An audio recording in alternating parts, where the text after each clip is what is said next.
Anil, you were speaking at the conference this year. Can you summarise what you were talking about?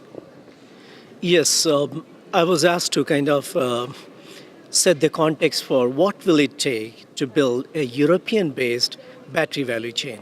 So that was the topic of my keynote speech, and I'm pleased that I was able to do that, and even more pleased with number of questions we got from the audience.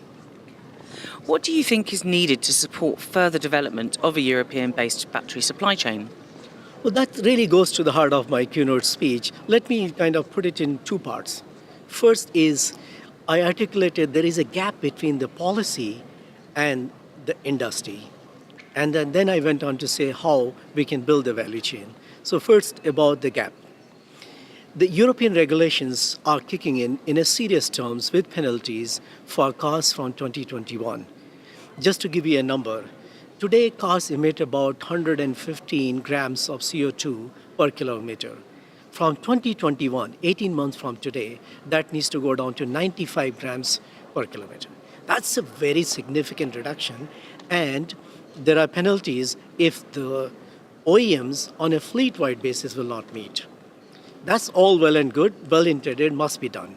Having said that, the incentives to build European industry ecosystem is just kicking in. European Battery Alliance is about a year old and still kicking in. The national incentives in Germany, elsewhere, where we are part of the national incentive with German federal government here, is just at the time of being kind of just started. Final decisions haven't been made. So regulation came well ahead of the industrial policy taking ground. I think that was my first point. Second point I made, long term, it's not about incentive, it's about building a sustainable industry. And that can only be done when you build predictable demand. We all can talk about China, fair enough. China had the foresight, I give them a lot of credit, for building a domestic demand 8 to 10 years ahead of when the industry is not at scale. So I think that's the second bit which is missing.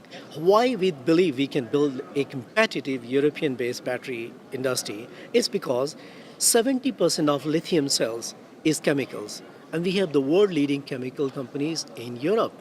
Umico, Solvay, BASF, Arkema, and I can go on. We have the know-how to design cells, Leclanche, Varta, Saft. We have the technology and know-how to build that. What we lack is the scale. Now, seriously, there are incentives which are now kicking in from European Union and from European countries. And I'm not saying incentives is the way to build industry long term. Incentives are like catalyst. It gets an industrial ecosystem in place. How important are events like the battery show for the industry? It is very important, although it takes a lot of effort and time to frankly come. But once you come here, you get all relevant people in one place. The OEMs, the suppliers, machine suppliers, chemical suppliers, all of them are here.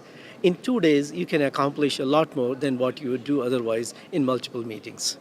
So you've probably answered this question anyway, but what are you hoping to achieve or what are you hoping to see over the next few days? Well, more customer meetings, more meeting with suppliers. That's what I'm hoping to achieve.